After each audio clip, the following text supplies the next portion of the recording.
Refinement is a lot more important than reinventing. Everybody's fixated on the early stages of coming up with something. Right. But to actually get something manufacturable and take it all the way through that process is always, without exception, much more painful and time consuming and costly than anyone ever expects.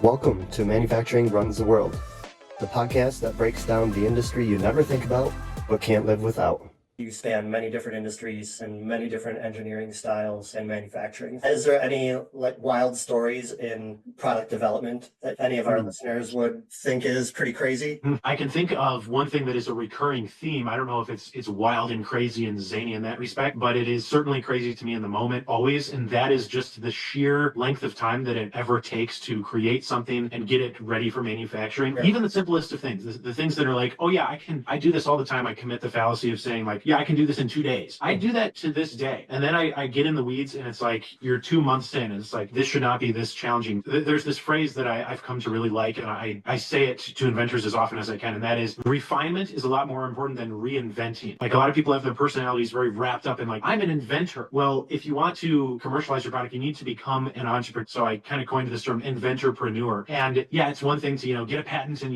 ooh, this whiz bang idea. Everybody's fixated on the early stages of coming up with something. Right. But as Elon Musk has said, like anybody can make a prototype, but to actually get something manufacturable and take it all the way through that process is always, without exception, much more painful and time consuming and costly than anyone ever expects. So I didn't give you a specific example of something like wild and crazy, but it is a wild and crazy thing that happens on every single project, which is the dumbest little things will blow your mind with how long they take. So prototyping wise, do you have a timeline of when something goes from idea to I have a working prototype? Most of what we work on that can be done in less than a year, more like 6 months, give or take. So you could say 6 months is the median, depending on the complexity of it. Some things can be done in 6 days if you really focus and lock yourself in a room, but that last 1% stretches out much more than you ever think. So there's a grand canyon between a working prototype and a prototype that you'd be proud to let people try and something that is truly representative of what you want to sell, Yeah, definitely. So can you give people an idea of, I've created this prototype, what are the next steps, or what does that full process look like to when they're like actually considered a business? Well, once you have a prototype, that's a great milestone. So really you're next looking at manufacturing and marketing and sales. Those I would say would be the main things. So you have to make the decision, like, do I want to make this myself? Do I want to do the assembly myself? And one thing to remember is the way your business looks now in these early stages is not the way it needs to look in the future. So a lot of people myself included, get very fixated and emotional about their grand master plan, their operation. So my advice to people is just get started, have humble beginnings, be scrappy, and it will grow into something more mature as you go along. But anyways, manufacturing is one thing, but really, and this should start before you have a working prototype, is the whole question about marketing and sales. In other words, like, have I built something that people want and are willing to pay for? So you really should be plugged into market feedback and force yourself to face that and be brutally honest with yourself as early as possible. But certainly after you have a prototype, you want to be sending it to people. You want to get that really annoying feedback that you hate to hear, but you need to hear, right, and just, face that uncomfortable criticism. So after you have that prototype, make 10 more, torture test it, send it out to people who are going to give you that brutally honest criticism. And only then should you, really start manufacturing, is after you've worked the kinks out of it. Yeah. And what is kind of the hot industry that you're into right now? I mean, I saw you have several industries that you work with, but is there a particular focus? I will say that I'm in an interesting position myself because I'm kind of transitioning to launching my own product brand called Engerer, which is just my last name, where I focus on smart home automation and robotic type products. So my first product I'm in the process of launching right now is called the Automatic Shower Cleaner, and we're doing most of the manufacturing and assembly right here, right above me. So that is my focus. Product development was my bread and butter, and it's something that brought me to where I am, but it's something I'm not going to be doing forever. Yeah. So you want to create a product yourself and then have that be your thing, right? You don't want to keep making the product and helping all these other people along the way. You want to be doing Yeah, well, I already have created the product. It's now just a matter of manufacturing and selling more of them. I have the inventory upstairs, but it's very much a working the bugs out of it process in those early stages. Just infinite, like, little stupid things, little refinements on, a simple product that sprays your shower down. But the short answer is yes, I am now moving from a service business to a product and manufacturing business. Very cool. Now, you're talking about refinement. In your opinion, is that the difference between a company that makes it or breaks it, is the people that are willing to put in that extra work to really refine their product? Or do some people just nail it on the head the first try? In my experience, any product that's ever truly been successful and stuck around for any length of time or gotten a leg up and made a name for themselves is one which has definitely been refined, usually through the creator or inventor's whole life story. Like good inventions, as they say, necessity is the mother of invention. So most people, whether they know it or not, are kind of refining this thing through their decades of experience in a particular industry, like truck drivers, doctors, whatever. After so much experience, the solution is like screaming at them, and they know they have that perfect vision in their head of exactly how it's supposed to work. But no, to answer your question more directly, I don't think there's a significant number of products or product companies that have nailed it, nor should that be anyone's expectation. I mean, it's like every good brand out there, and some brands that inspire me are Dyson, Apple, Tesla. These are brands that really place a huge emphasis on user experience and simplicity and just excellence overall. So while you can certainly, let's say, make it and make a name for yourself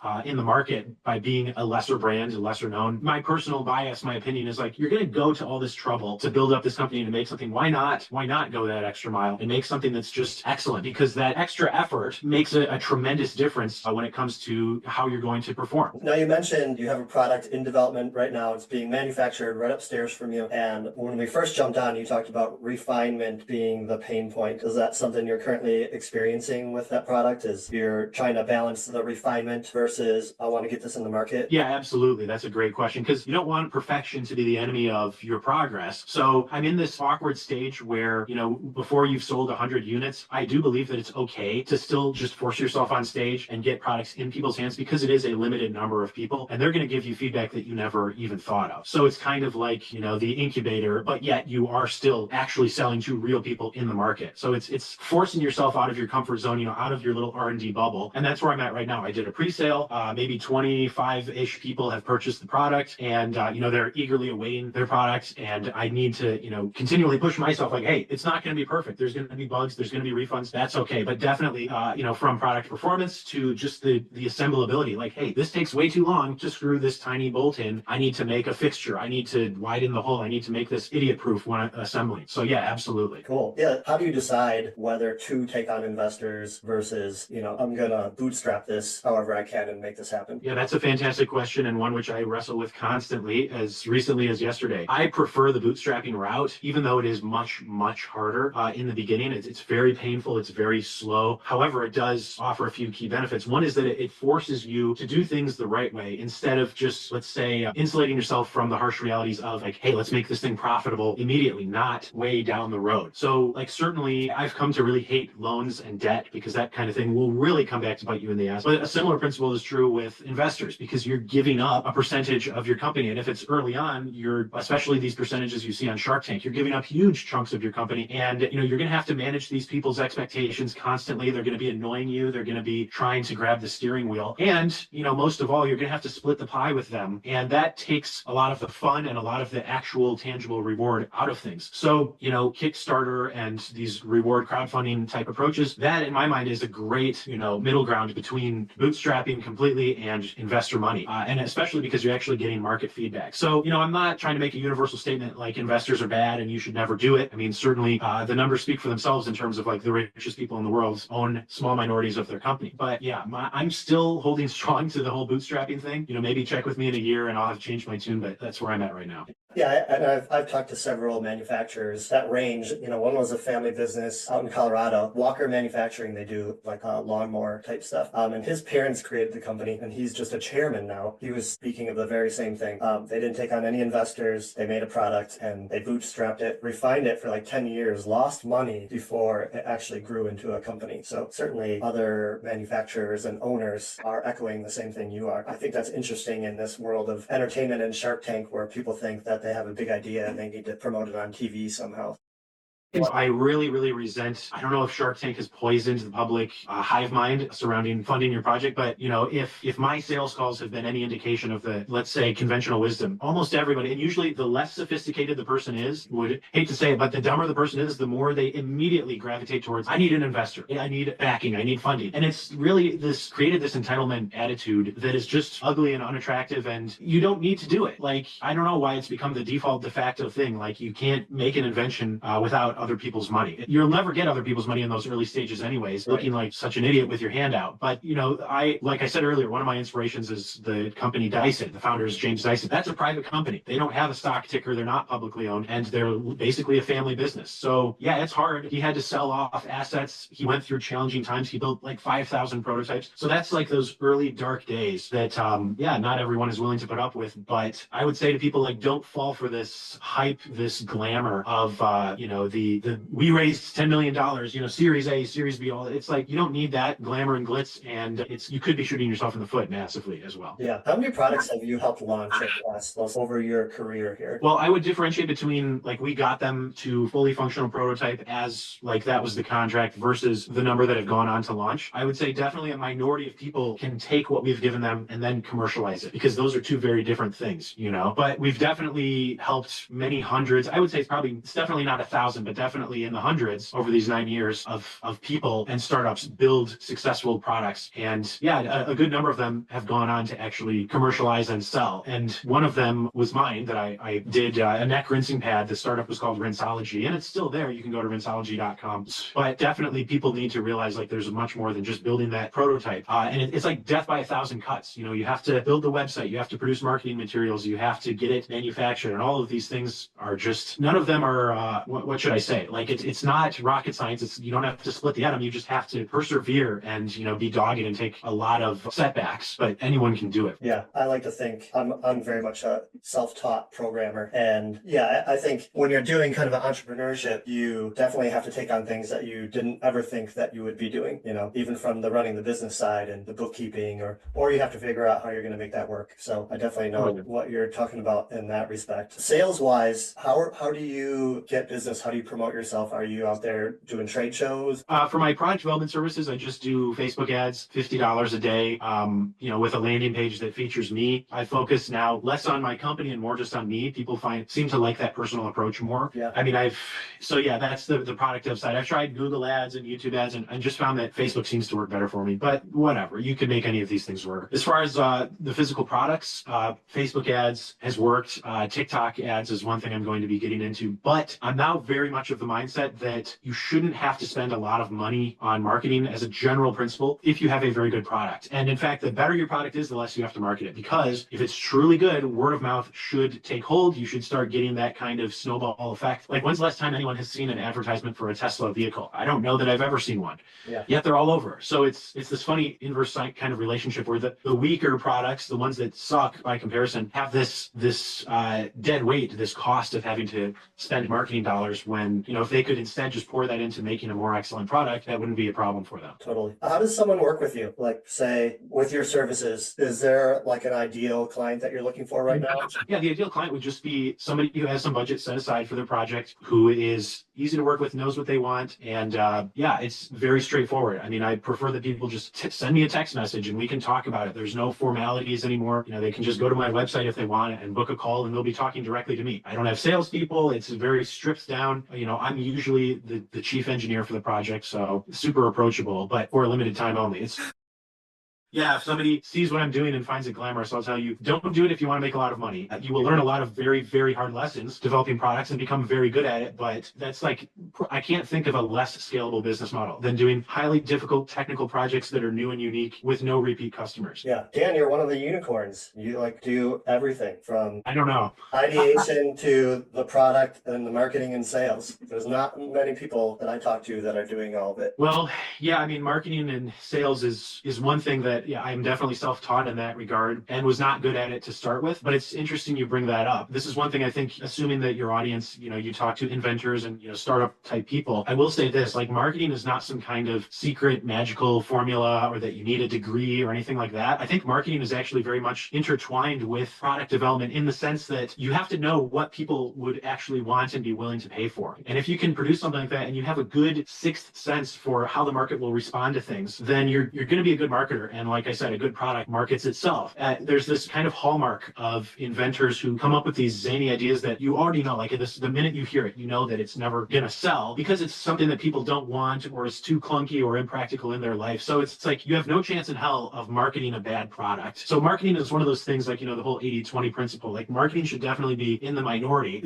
Good marketing should be icing on the cake. It should be a compliment, a boost to any good product. But I've seen people who I couldn't believe how bad they were at marketing. Like there was this one inventor who came up with a product. In fact, not only was he utterly clueless about marketing, but the product itself looked horrendously bad. But he had sold millions of dollars worth of this thing. People actually had to call him personally on the phone and then go to the post office and send out like some special cashier's check or something. It sounded like a scam. It was the most convoluted marketing and sales process ever. But yet he had sold millions of dollars worth of his product because it was a genuinely good product and word of mouth caught on. Wow. Yeah, in that sense, don't go out and hire a $5,000 a month marketing agency. Like figure out how to do it yourself by making something that people want to see and presenting it in a highly premium positive light, and you've already solved most of the problem. Yeah, cool. Yeah, this is a lot of good information that even I didn't know. So this is awesome. I hope I'm not talking too much. No, not at all. Not at all. You seem like just a good person to know if anyone ever had questions about any part of the process. So thank you. Yeah, I'm always happy to help people who genuinely have a question or just want to chat. I'm always here. Yeah, totally. Your product, I'm assuming you're selling direct to consumer? Yes, for now, that's right. People can go to my website and buy the shower cleaner right now. It's just that it's in a pre-sale phase, Cool. And then you mentioned, so one last question, created a website for yourself in your service-based business and with just Facebook ads, and you just have a landing page. So can you describe that process from you figuring that out? Like how many tests did you do on Facebook ads or different ads and landing pages before you landed on that? I have spent years and hundreds of thousands of dollars on Facebook ads and tried everything you can imagine. And I will say, I don't want to say regrettably, but for better or worse, I jumped in headfirst into this whole, let's say, coaching and consulting and course type stuff that you've probably seen. So I was an early, let's say, lemming following the advice of Sam Ovens that, basically I bought his consulting accelerator course and learned how to market and sell myself. But I kind of got sucked into his gravity about, you shouldn't sell your services, you should make a course, an online course and sell that because that's the ultimate scalable offer. And, I was very much entranced with that. So I spent a year building a course for inventors, and that was like, basically that shaped my offer. So it was no longer like, hey, just make a prototype for your product. It was, hey, I'm going to teach you how to become a successful inventor and learn all the ins and outs. And I can tell you that offer, those kind of ads and landing page never worked as well as just something ultra clean and simple. That again, the best ad I ever made was literally me holding a wooden sign that says prototype your product. Yeah. You may have seen it, and I'm still using it. So yeah, it's taken a tremendous amount of tinkering and back and forth. And, I had these very sophisticated sales funnel with lots of indoctrination emails, email campaigns and reminders and, like I was doing a YouTube channel for a while. So I was trying to become this online guru, this cult of personality. And I'm pretty embarrassed about all of that, but whatever. Nobody's journey is ever, it's part of my journey. It's not been a straight shot, but I kind of learned a lot about the whole digital marketing in that process and learned that ultimately, that same point I was telling you earlier, that marketing should be simple. It's if you have to rely on these sneaky sales tactics and gimmicky, price switcheroos and all of this kind of stuff, which is really what the online guru community is all about, right, then you are barking up the wrong tree. Like you're thinking about it all wrong because you're trying to rely on magic tricks instead of creating genuine value in the world. And that was something I was constantly sort of disgusted with myself, that I was following these gurus and in these circles, trying to learn the latest tactic, like literally obsessing over sales funnel minutia. Like, do I have a webinar? Do I have a VSL? Do I let people book a call or do I collect their email first? Like I wrapped myself into a pretzel over all of these little details. And yet in the end, the absolute simplest approach that's genuine, that's authentic, that just has, one form that people fill out that vets out all the crazy people, what has worked beautifully and the best for me is a simple, straightforward offer, no gotcha, anyways. So that was a long learning experience for me, was to kind of learn and then unlearn all of that, if you will. As you are probably aware, sometimes you have to go down a lot of rabbit holes and, try things. And oftentimes you end up right where you started, but just a little bit wiser. So that's my very, very long-winded way of saying, like, sometimes the simplest answer is the best one. Yeah. Well, Dan, thank you so much. I want to be mindful of your time. Sounds like you're very busy over there. Certainly, Justin, I appreciate you setting this up, and you definitely seem like a good, genuine guy, so we can keep in touch, and who knows where our paths will intertwine. Cool, Justin. All right, man. All right, Dan. Good to meet you. Take care.